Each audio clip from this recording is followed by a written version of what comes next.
as y'all can see, my shirt today says no bad days, and it is a ham into the AM shirt, baby. And we know we love into the AM because they do just have such cool shirts. Hats. I had the hat on the other day. This isn't even the basic tee because on the back of the shirt, it's like a really cool graphic surfer dude just promoting the no bad day vibe because y'all know me. I'm always having a great day. Always smiling, baby. I got my basic tees in the other day too. Bro, and you be fire. I ain't gonna lie. I get jealous of you sometimes. Why? Because you pull off the basic tee very nicely. I don't feel like I'm a basic tee guy. Like I feel like I need something to just show what my mood is for the day. Like if I got a Halloween shirt on, I feel like killing someone today. Oh, if I got on a vintage rap shirt, he's in his 90s hip hop mode. You know what I mean? I got a Disney movie shirt on. Like, he's in a good mood today. He's feeling real Family Guy today. Like, so I feel like I have to have something to just let the people know my vibe. Whereas you just, man, I'm gonna go out here basic tee. Basic tee, throw it under a flannel. Yeah, bro. Under a jean jacket, something like that, and they're really comfortable. No, it's a dope vibe, man. It's a dope vibe. But either way, use the promo code MOTES10 so that way you can get your 10% off of all of your purchases on their website and some of the t-shirt package deals and memberships and subscriptions that they have as well on their website. So shout out to Into the AM and for them sponsoring today's episode. 7-1 Steelers versus 7-8 Browns? Yeah. Okay. I like it. Primetime Hans Phil. Well, as we always do, 3 things we like about these Browns. I'll start with the commitment to the running game. Can't go wrong with the running game. I don't even want to say commitment. I'll just say running game. It looks like Hunt might be back too this week. Yeah, that'd be a little interesting. Yeah, but definitely like their running game number 1 for me, man. That their ability to when both of those guys are healthy, or all 3 of those guys are healthy, man, all 3 of those guys in terms of Nick Chubb, Kareem Hunt, and Dearness Johnson have shown that they can come in and have a ton of success on the ground. I just think that they run really hard. They are really good, talented backs. We talk about Nick Chubb and Kareem Hunt particular. Those are high pedigree guys that have been successful Pro Bowlers, all pros in their own rights. It just, to me, that's always where it starts at for me with Cleveland this year. I'm with you 100%. I'm just going to say Nick Chubb. I mean, dude's a stud. I might have been wrong whenever we beat them, and I said, Najee, did he take over the AFC North crown for best running back? I may have been wrong on that. May have been wrong, because Najee did have a better game, and I was pretty amped up. And at that point, he might have even had better total stats. He did.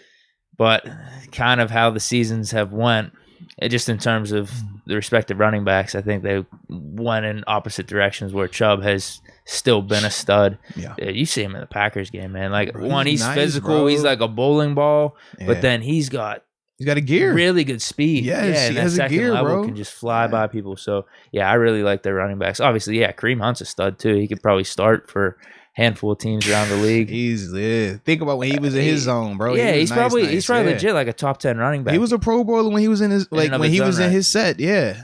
So you got to give it to the running backs for sure. I like that, man. All right, next thing I gotta say is I'll say their defense as a whole, because I was gonna focus more on Myles Garrett, but I just like their defense right now. I think that they're playing well. JOK, he's flying around. Jeremiah Owusu-Koramoah, he's flying around. I mean, I watch it and I say to myself, I'm glad that Cleveland didn't allow the reports about his health condition. They got him in the second round. He was supposed to be a late first rounder. And the health thing comes about us out. Potentially taking. Yeah, the health thing comes out and people backed off of him. But it's like, bro, he is an elite talent. And hopefully he'll grow to be an elite player in terms of his productivity. But you watch him play, man, he flies around. He has a natural nose for the ball. He makes plays. It's making me get sad. Why? That we didn't draft him? No, because I have a linebacker that should be doing the same thing, and hopefully he will when he returns. Really? You're talking about Devin Bush to JOK. JOK's not to the got same some extent. Better physical tools, though. I agree, but I do feel like, Devin Bush should go number 10. That's JOK. what I'm saying. Like, I want that. That's what I want. I'm not saying that Devin is JOK, but I'm saying, like, when I think of how we just broke down what JOK is doing, like, man, that's what I want too. I'm sorry, it just made me get sad. And then I got mad. What's interesting, I don't know if the league changed that much over the course of 3 years, but wouldn't you think if Bush was coming out right now, from Michigan, JOK coming out from Notre Dame. Outside of all the health stuff that was being brought up rumors-wise, I would consider JOK the better linebacking prospect over Devin Bush if they were both coming out right now. If it's a 4-3, I like JOK. If it was a 3-4, I would like Devin because I think Devin has a little bit more size. I thought he should be able to handle like the offensive lineman better. Whereas I thought JOK projected more of like how he's playing right now, off ball, backside, free flowing, just use your speed, be an athlete. So I think just different in terms of what we'd be looking for in particular with them. My thought is just we traded up to 10 to get Devin Bush, whereas the Browns were able to wait to the second round and got JOK. Yeah. And if it's even a conversation of like who's the better prospect, like it's I agree with extreme you, value that they got. Where and it probably feels like right now with us trading up to 10, we didn't get the best value with that pick. Yeah, ours feels up to this point. Right, we feel like we're shortchanged a little bit, where they have to feel like they got away with a steal. Yeah, they did, and even if they would have got him late first round, but did they get Newsome in the first round? Newsome, Greg Newsome was first round. Who's a good cornerback too. Mm-hmm. Really good. They got to do. That's why I said like their defense. I mean, you talk about guys like Greedy Williams. You talk about guys like Denzel Ward, and obviously we'll see with Newsome. With COVID that list, right, but with the NFL just did the new protocols, so guys can come back faster. Asymptomatic guys can come back faster as well. So we'll obviously be monitoring that, but that does open up a lot more flexibility in terms of guys potentially returning that are currently out with COVID right now, regardless of when they tested positive. So that part makes it interesting because obviously, like JC Treader, he's another guy that was on the list. A couple, depth guys for them mainly that are on the list as well, but as a whole, like the new rules, they've changed it, man. They got Ronnie Harrison back this week. Yeah, I think he was missing against the Packers, but it looks like they're gonna actually have, for the most part, a full lineup. Now they lost McKinley in the Raiders game to Achilles, so he's out for the season. But their two main guys are still there with Garrett and Clowney. I'm with you though. Defense was the other thing that was on my mind. I was specifically gonna say JOK. I really like him. Okay, yeah. You got to consider they have Myles Garrett. Bro. Clowney's having somewhat of a decent season. Cornerbacks are good. Denzel Ward. Safeties are solid. John Johnson, Ronnie Harrison. Is Greg Newsome coming back? They have Troy Hill, Greedy Williams. I don't know if Troy Hill's coming back this week either, but they have just a solid defense. They got solid defense with players. Like if you look at the stats, they're borderline top 10 or they top 11, 12 defense. So they just have solid players and are solid defense. Yeah, I would definitely agree with that, man. Definitely would. The last thing that I like is their O-line. We hit on the top serious? three here. Yeah, we hit give on me some, man. Same three. I agree with you. Thank you, Deke. And thank you, Seth. This is why I like you so much, man. Like we're on the same vibe today, man. Studs, man. They do, right? It's crazy. You watch their O-line, man. Athletic, physical. They get movement at the point of attack. They can pull. They can do the power running scheme. And remember, we talked about like different style of schemes, right? Power running versus zone running. Man, they run that rock powerful downhill right at you, but they have bigger body offensive linemen as well, and not just big guys, skilled guys. Man, I have to say they are very skilled, and that is why they have the success. But I will say this: they aren't, gods in the sense of it's not like when we used to talk about the Cowboys. No, we did fine against them. Yeah, like we could definitely have success, but they are really good. But I think the difference with them, I think they excel run blocking. I think they're just good pass blocking, if that makes sense. And part of that, I think part of it's Baker. That's what I was about to say. I think it's part of Baker as well. Like his movement in the pocket, sometimes I think his drops a little deeper than they need to be. Like those, I do think play into it, but as a whole, I still got to give credit to the O-line though. Yeah. Do we want to transition to the dislikes then? And that might be a good transition because it is. Because I was he's number one on my list. Baker Mayfield. I have a slash because I have slash for don't likes. I don't like for my number one. I couldn't decide who I didn't like more. Baker Mayfield or Kevin Stefanski. Really? You don't like Stefanski? No, let me explain. Okay. Baker, to me, at this stage, I've put him as Kirk Cousins. And in the sense of, if you run the ball, play with him through play action, he can make the pass that you need him to make. If you have him throw the ball occasionally, he can make those plays as well. Even in comeback situations, he can make the necessary throws, but you cannot play through him solely in those moments. And the reason why I get on Stefanski is because I feel like at times Stefanski plays through Baker. he's their guy. He's their offensive mind. The same way we talk about Coach Tomlin being the Steelers' defensive mind, and at times we could say he's so close to it that it blinds him at times. Same things have been said about Stefanski in Cleveland in the sense that, because he's the guy, he's the caller, he's so hands-on with it. I do think at times he's a part of that mission to prove that Baker is a franchise quarterback. And I just don't think that both of those guys, when you pair them together like that, is going to give them the most success, because as we've seen too many times this season, even in that Packers game, we've seen it where it's like, man, we know how you guys can be successful. Run the ball, play great defense. When y'all do that, y'all are a son of a gun to beat.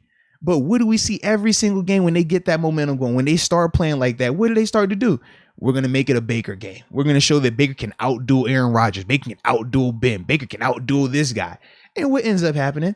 The same thing picks every single time. I will say this: the refs kind of screwed him a little bit. Now, don't you say on that last one? Not on that last one. You don't think? No, I don't. He was about to push off, grabbing the jersey. Yeah, but your guy was pushing off with his left arm. So which one you want? If you're gonna call it a tug, call it a push off. He should have had 2 or 3 other ones that should have been picked anyway. So probably equals out to 4. And I do think the one early where I think it was Landry slipped.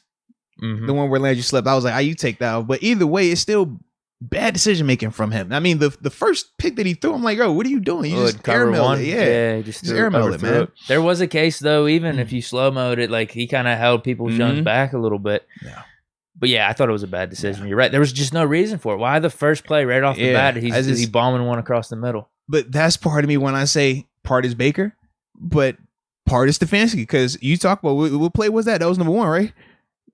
First 15? No. It was part of it. They got the ball back. They got the ball. But what I'm saying though, in terms of the script, in terms of you want to continue to I don't like them trying to play through Baker like that. I don't want Baker to be the guy that you're trying to introduce to the game. Oh man, we're gonna show from play 1, from series 1. This is the guy. Like, no, the guy's behind Baker. Turn around and hand it off to him. So that's why I have a slash, because I do think Baker, if you're playing him in the right vein, he can be really effective. He can make some really good throws. We've seen him make these throws. But when you use him too much, that's when it becomes sour. That's when it becomes bad. And that's the balance that Stefanski has to have. And I do question, because of how close he is to that, his judgment in it. So Baker for me, and I've said it since the offseason. I've been saying it, man. I feel like I was proven right this season on this one, that he's just going to limit the Browns. They have such a stacked team, defensively and offensively, outside of the receivers, I'll say, because them losing OBJ, I don't really like the receivers. Actually, I'm going to put them number 2 on my list. Same here. Because of the drops, I don't think they're really that explosive. But, like for instance, dude, if you put Ben on that Browns team, I just think it's a completely different story. Just leadership as a quarterback, overall talent. But that's what you're going to get from Baker. I mean, you're going to be teetering on this 8-8, 7-8. I don't think you're going to get any further past the AFC Championship. That I think they went on a little bit of a lucky run last year. Like, that's their ceiling with Baker. Okay. But then you saw what ultimately happened in the Chiefs, and we've seen it multiple times throughout this season. Baker has the ball last couple minutes. How can you trust him? How? He's made so many critical errors in those moments, and they haven't been able to pull it off. If anything, Nick Mullins has been the more clutch quarterback. But my thing is this though. The criticism that you just gave Baker, I still don't feel like that is solely on Baker, because somebody has to make those calls to put that ball in his hands. And that's why I have Stefanski up there. It goes hand in hand. It's like chicken versus the egg. Ultimately, they're capped, though. I do that's think why that. You're hearing the rumors of the Browns trying to bring in Deshaun Watson next offseason. Yeah. 2, I already said receivers. Yeah. I don't think they're that amazing. I mean, they're not bad. Like, Peoples Jones isn't bad. No, Jarvis Landry, decent, I've always thought has been overrated. Schwartz ain't terrible. Higgins ain't bad, but they don't really have anyone. They don't have They don't have the guy. They don't even have Claypool. Like, I think Claypool's better than anyone else they got over there. They don't have a guy in terms of the clear wide receiver 1, the alpha, the guy that makes you adjust your coverages, that makes you feel a little bit more concerned. Now, they are good players, and I think that's the difference, right? Whenever we say they don't have a guy, people instantly will just go, oh, well, they're trash. And it's like, no, we're not saying that. They will still have some success. No. We're just simply saying that they don't have a guy that you're going to have to adjust your coverage that's going to, we feel like, create mismatches. And when we mean mismatches, not saying that the guy's not going to win, but we're talking about just dominating, just we don't have anybody that can cover him. They don't have that right now with this roster.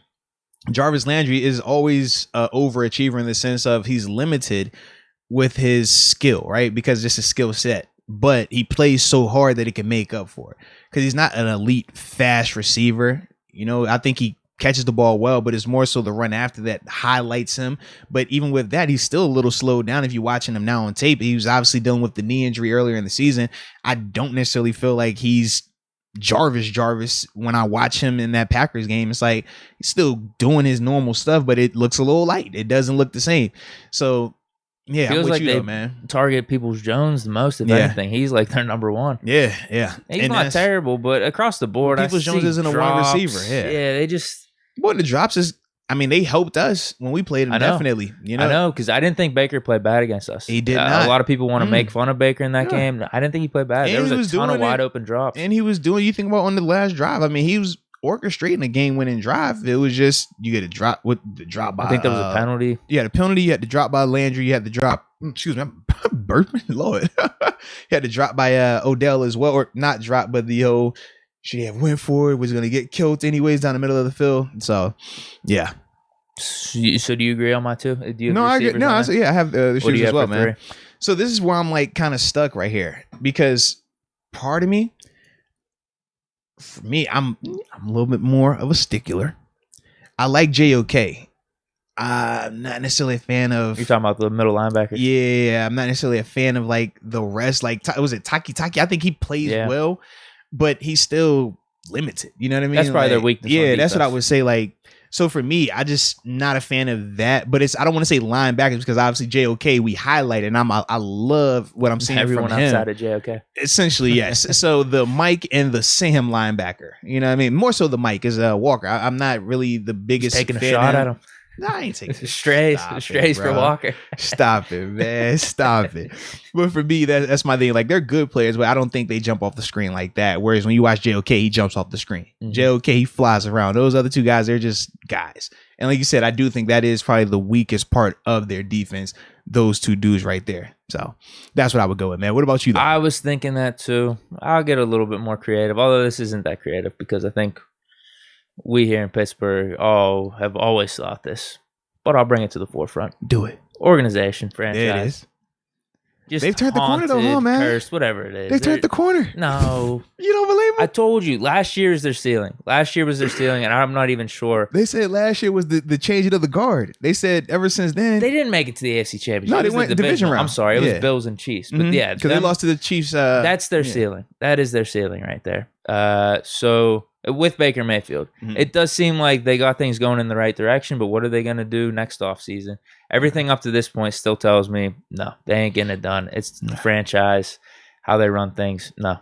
Okay. Browns is the Browns. Browns is the Browns. Yeah.